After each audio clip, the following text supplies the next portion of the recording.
there is some suggestion with when we did give it in animal models in later disease stages that we did see, you know, less scarring and things like that than what they started with. And so I'm not going to say it's a cure, but I think it has potential to even potentially delay late disease remodeling.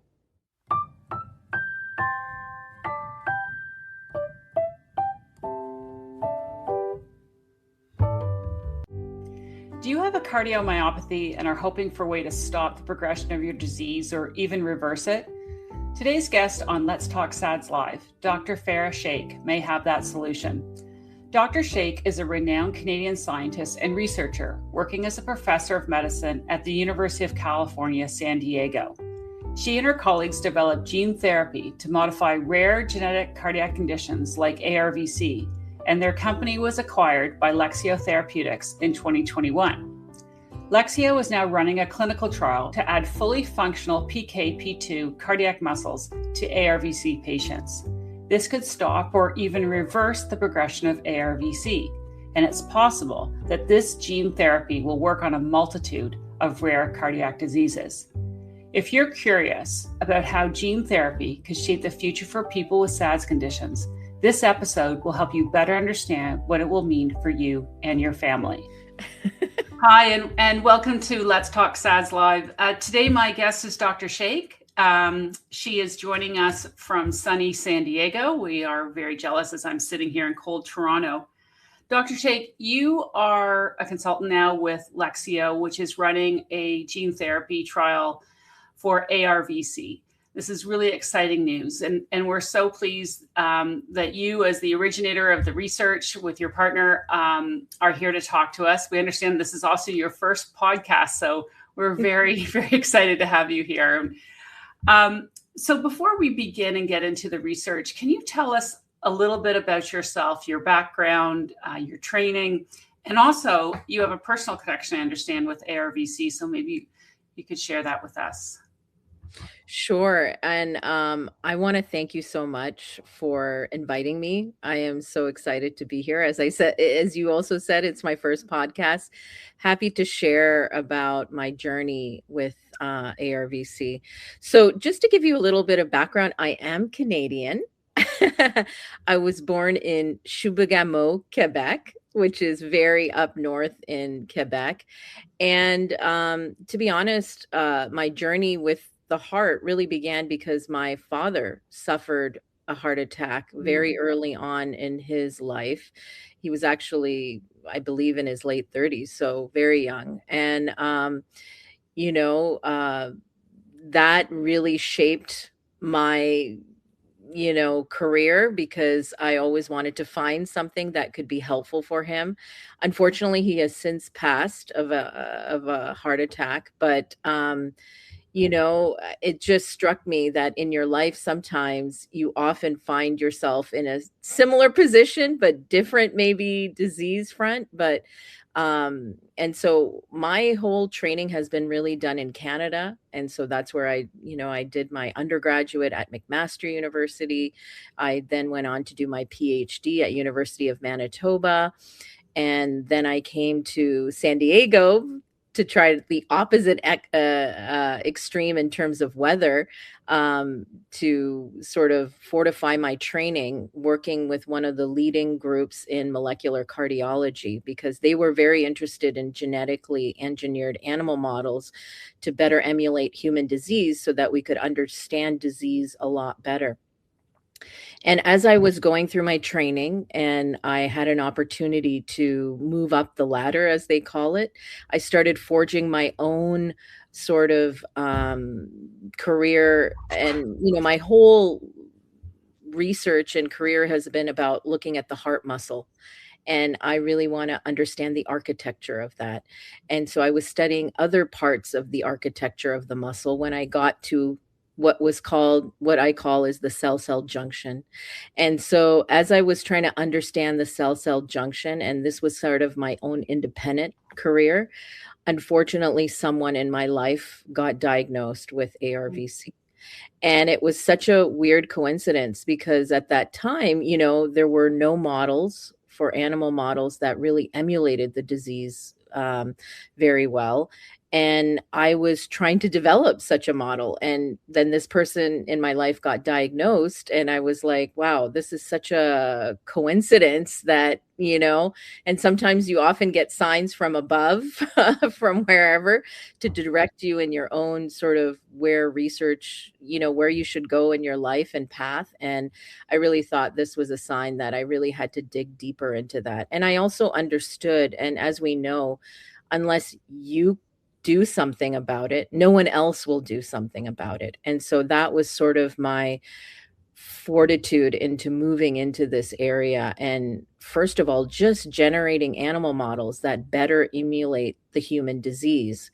And once I sort of did that work, then I started to understand the molecules that might be driving this and what is the order in which these molecules fall apart, unfortunately, at that location, and how can I intervene. And so that's where I started developing approaches where I sort of bring back the healthy gene, or what we now call as gene therapy, as a way to intervene with the disease. So that's sort of the sequela of events that led to my research career. Wow. It's amazing that you were already researching it and then someone in your life was Yeah. diagnosed, not the other way around, which is sort of No. a classic researcher story, I think. For our listeners that are newly diagnosed, can you just give us the sort of quick and dirty, what is ARVC? What are the markers of it? A little bit of the background of what that disease is and what are the outcomes of it? Sure. So I think when we think about, in trying to look at these models from early to late and how they correlate with human disease, a lot of times and that's why it's called arrhythmogenic, is the arrhythmias come out first. And so one of the first signs is a lot of these heart rhythm problems, which with exercise, because we know that somehow adrenaline fuels the arrhythmias, that's sort of the first signs of the disease, and often with exercise. So not necessarily sitting on a chair and looking at your heartbeat, but actually with exercise or stress, that's when you get arrhythmias.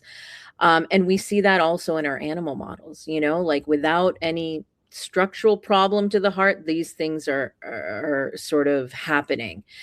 And then I think there's this very important transition that happens where, there's the falling apart of these junctions. So, there's various sort of structures there. And one of them is the electrical communicator. And this is why we get arrhythmias and the electrical communication is gone. But then you get the mechanical connectors, which is the desmosomes. And once you start to chip away at those proteins, then, you get sort of muscle death, muscle loss, scarring that will occur. And then instead of, as I said, when muscle death occurs, muscles can't divide. So that's why the scar comes in. And what's unique for ARVC is sometimes fat comes in. And so these fat cells are also populating this. And so you could imagine the muscle cells are the ones that take up and all the nutrients, the oxygen, and sort of are the pumping and allow you to pump strongly. But when you lose those muscle cells, that's where you sort of get all these other cell types that don't have that same capacity. And as a result, it's a stiffer heart because of all of these other cell types that are there. So that will lead to loss of muscle function. And so oftentimes, which we still don't understand why the right ventricle is primarily affected in some patients or first affected, but that is something that gets to, you lose function of the right ventricle and eventually the left ventricle. And oftentimes at the end, it may, or, in a more end stage part, you will get something looking like heart failure because, you just aren't able to sustain what's coming into the heart and getting it out of the heart in a very efficient manner. When you first started, what did you define as the problem that you wanted to solve in your research? So the first thing is the animal models. I think, I think I wanted to understand the disease at a very early time point. And, with often looking at patients, you kind of get a snapshot, but you don't get the necessarily the evolution of what happens with the disease. And so with animal models, you can actually look at that. And now we are using stem cells. So you can actually take skin or other cells like blood and turn them into sort of stem cells that you can then push to become muscle cells. And you can look at the very, very early nature of what happens in those human heart muscle cells from that system. But I think it's important to understand what are the early drivers, because that's also where you're going to get to the root cause of why things are going wrong. And oftentimes that's why gene therapy is a great modality, because it attacks the root cause, the gene where the mistake has happened, that you're now trying to replace that healthy gene. And you're looking specifically at the protein PKP2. And when I was reading, that's correct, right? And this is So that is one of the genes, but I do look at other genes. But okay. plakophilin 2 is one of the most, commonly mutated genes in that population. So definitely that's one that we look at. But we also look at others. Okay. Yeah, desmoplakin, for example, I'm gonna just put out there. So, is it correct to say that the genes that you're looking at are mutated or not enough of them? So this is exactly what we wanted to find out. Is it that the genes are mutated and causing the protein, which is the outcome from the gene, to form something toxic to the cell? Or is it that you just get less of it there? That's the normal form, Mm. because it's now converted into something different. And so that was one of the premier kind of models that we really focused on, is trying to make a model which had the human genetics and had one of the number one mutations found in that population, and found that, you certainly get the mistake, you certainly get a gene, and also a protein that looks different, but you get so much less of it. So whatever's there is probably not as stable. But we did an experiment in cells really to show that when you boost that mutant form, you can actually get the cell to do better. So it's just that not enough of it is there.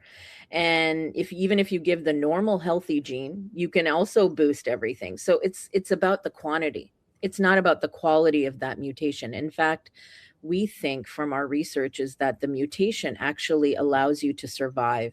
It gives you some benefit to go to birth. And as a result, because it still hangs on to a lot of those mechanical anchoring actions of that junction. But, over time, because once you're born, now you're under your own circulation, you have a lot more pressure on your heart, and it may not allow you to thrive per se. And especially, of course, in exercise conditions where you need the heart muscle to be very, very intact, that may be more, it might be more difficult in that state. So this is fascinating for me to hear this as someone who was diagnosed at age 21. I'm 56 now, and I'd always heard it was a mutation, and I never had regarded it as actually I didn't have enough of it, but the ones I had, and if you boost those mutated ones, that could actually be pretty good for me. Yes. Like that's a big So, breakthrough. yeah. So I think that is what the novelty of a lot of the work that we did. And because, also people thought that essentially maybe one gene is not enough because the whole architecture is falling apart. And so that was the other important component, that one gene may be enough to change everything. And the mutant form actually is helping you in some ways. And just having even more of that be more stable, for instance, might actually prolong, the way the heart performs in a good way. Wow. I am going to be much more thankful of my mutated PKP2 gene now. I'd be so much kinder. I'll be angry at it. So tell me about how you have basically prioritized the development of strategies to boost production of those genes. So what we found in our research, and I sort of alluded to a little bit, is that when we give back just the healthy copy, I mean, ideally we would want to give back the healthy copy. And that in and of itself could bring all the junctional proteins back to alignment. Let's put it that way. And this had a profound effect on preventing muscle death, because we saw less scarring, less of all of those things that you want, or that you don't want happening over time. And then it boosted the function of the heart. And in our animal model, there was a lot of lethality, and it could prolong life of those animals. They, 100% survival. And when we gave it in disease states, so of course mice and human are different, but we gave them at a time point in the mouse's lifetime where they were diseased, and we saw significant benefit even in that setting. So I think we use gene therapy as an approach where we drive higher levels. We put some sort of controller in front of the gene, or a promoter as we call it, and only targeting to heart muscle. So it doesn't go anywhere else. It's only going to be localized to heart muscle, and we produce more, because when the gene goes in, well, then it will form the message, which will form the protein, and then go to those junctions and sort of bring them back together, sort of stitch that component back together there. So let's just like dumb it down, because pretend I'm a Martian. I just arrived on Earth and I don't know what you're talking about. So if I was deemed eligible to participate in the LX 2020 heroic PKP2 clinical trials that Lexio is conducting right now, what would I be given? How is it given?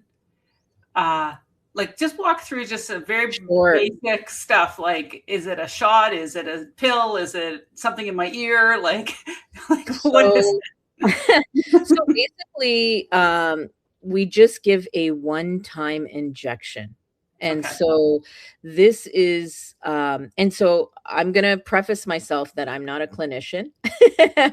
And so I'm not directly doing this because, I'm involved in sort of the non-clinical sort of, and I, of course, inform everyone about what we see in animal models and how it can relate to people, but I'm not giving this. But as far as I know, they give it similarly, where they do it a one-time infusion injection, and that's pretty much it. You go in there, you of course have to meet certain eligibility criteria, which they have put together. And as again, I'm not a clinical person, but clearly they want to see some disease from the patients having this PKP2 mutation. So that's definitely something that is there.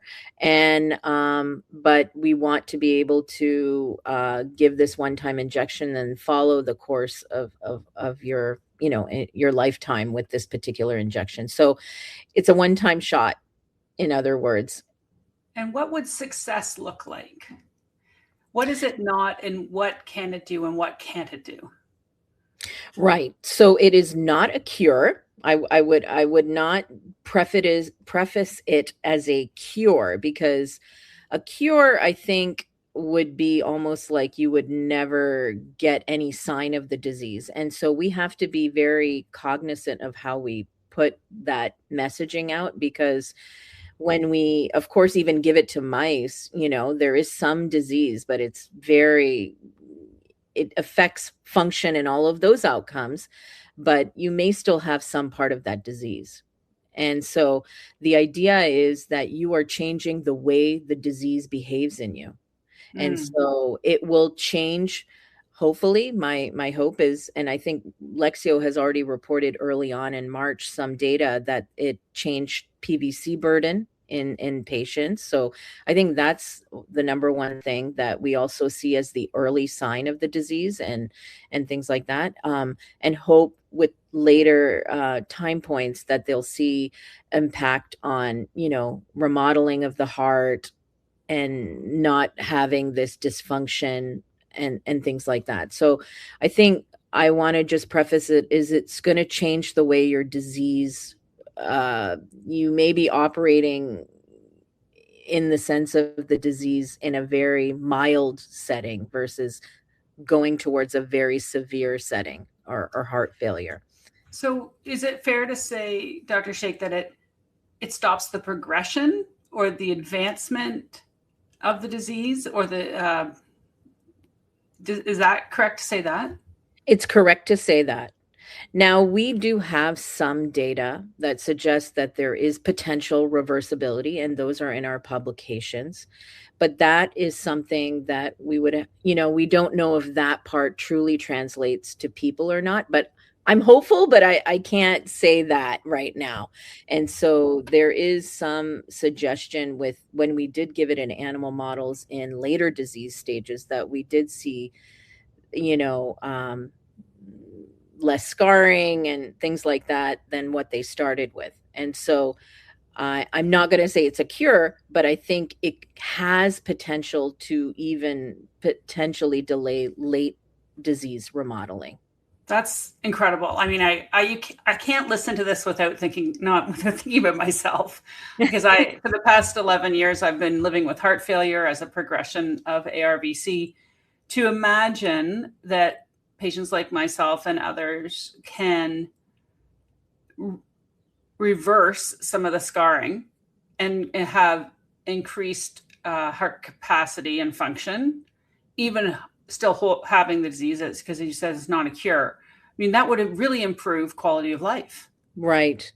And I think that's what I am always mindful of. Like, even that is the ability to exercise is probably number one question, I'm sure, for everyone. Yeah. I'd love to play tennis again.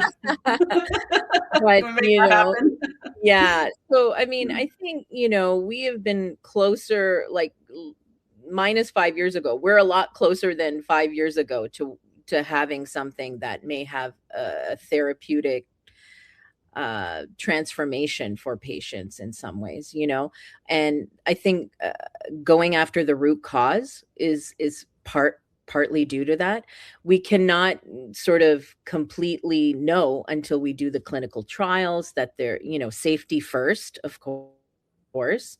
And that's how, thinking about Lexio and how we've interacted together, they are always mindful of safety first. And sure. So I think, we want to just be cautiously optimistic. I guess that's the point. You should always have, as a researcher, I'm always critical of every step I take, and you have to have that same critical nature whenever you're going to go into something like a clinical trial. So absolutely. And we should preface this that if people are considering this is obviously a conversation they have with their clinicians and then with their families to understand the risks.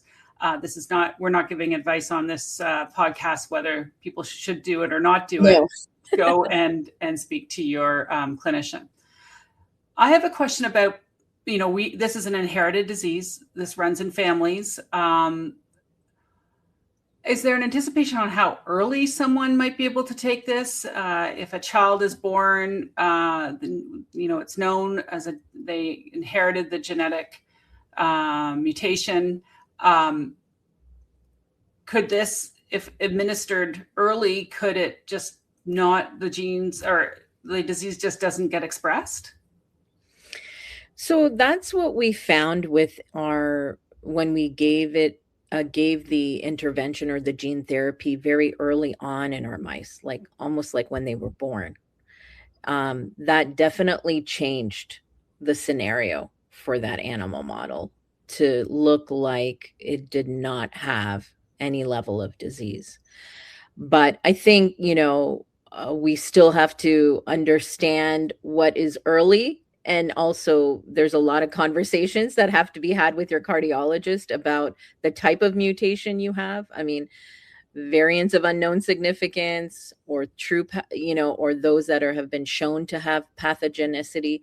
So I think there's a lot of conversations that have to be had related to that. And, I'm sure, yeah, it opens up a whole area. I wish, to be honest, it could be a newborn screen and be used as a way to, at least, because we know even with patients now, right? Like, you were diagnosed at 21 and you've been able to live with the disease, but that's through a lot of care, and monitoring and all of those sorts of things. So we know, I think, just with patient care, the earlier you intervene, the better off you are in terms of your disease, at least for ARVC. So I think, I would love that, but I don't know, I'm not the clinical person that's going to be um, uh, potentially figuring out all the nuances that relate to sort of putting something like that together. But I would love to be a part of the effort in advocating for that. Great. Can I ask you more broadly, this approach that you've taken, well, is it disease as agnostic? Like, could this work on other cardiac conditions in our SADS group, or which is like long QT? Is your approach able to move across other cardiac diseases, do you think? So we're looking at that now because, this is, even with ARVC, there's multiple mutations, right? And to be honest, I am looking for mutation agnostic therapeutics. I think it should be given to all and not just, but I think the PKP2 is sort of maybe leads the way because there's just such a patient population, as well as a straight gene replacement approach per se, Mm-hmm. that is sort of testing the ground, for these types of potentially mutation agnostic therapies. And so I think, you always have to go things stepwise. But definitely, I do have mutation agnostic therapeutics that I am working on right now, and that also Lexeo has within their asset portfolio that could, be important for patients with DSP cardiomyopathy, which is very hard to target, because the gene is just so large. And so you may not be able to package it in a way that's efficient to then deliver the healthy copy. But I think, I want it accessible to all patients. Like that was honestly my goal, because of course, PKP2 is something that, just came on my lap in a way because of all of the conditions that surrounded all of that. But I really want to go for a mutation agnostic therapeutic so that patients can equally benefit, even patients that don't have a mutation, because maybe there is some value to having fortifying those connections. Absolutely. I mean, my sister is gene elusive. So even within a family where someone's diagnosed with PKP2, another family member could have no known cause. Right. But maybe we haven't discovered that gene mutation yet. Maybe I have a double dose, but if the reducing the burden of the disease can come from a disease agnostic approach, absolutely, the quality of life could improve, the quantity of life could improve. This is really groundbreaking stuff. This is the last question. What do you see on the horizon? Like, what is getting you out of bed now? What are you working on? What do you see coming down the pipe that maybe we're not aware of? So I think what you're going to see is that people, of course, the cardiomyocyte is the important muscle, the cell type in the heart that everyone is focused on. But I think there are a lot of supporting characters to that heart muscle that we don't understand the crosstalk of what may drive severity of disease. Because maybe, it's those supporting characters that are supporting the cardiac muscle that may drive the severity of why one patient may have worse, and so it could be exposures to inflammation, or so inflammation is like a huge area that I think, quite a few people in the field are focusing on, because that may be the differentiator as to why one person is more severe, less severe potentially. And so I think I want to understand, well, what's the first hit? What can drive, everyone may have these mutations, and we also see families with the same mutations with different severity of diseases. And you're like, there's something there that we need to dissect better. And could it be the supporting cast? In other words, what other cells are interacting with the cardiac muscle cell to drive sort of the disease burden and things like that. So I'm very much excited about that area and trying to find something that could be the trigger, and trying to prevent the trigger altogether. So you're not done yet. No.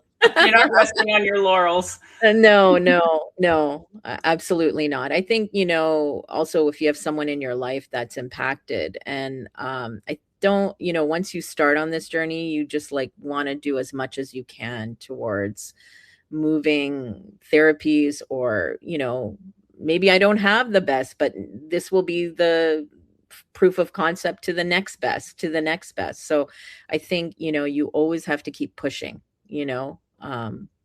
and that's what I hope to do. Well, we really appreciate the work that you've done, and we're very excited about what's to come. Dr. Sheikh, this has been an excellent conversation. I think you've given a lot to think about to our patients and family members who are listening today.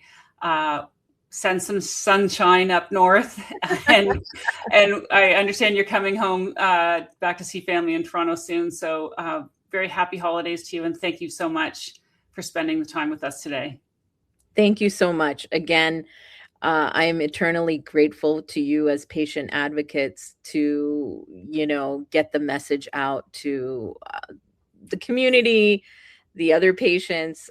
Thank you for all of your efforts in this very, very severe disease. But, we are at the forefront now. So I think we have the tools. Exciting times. Thank you. Thank you.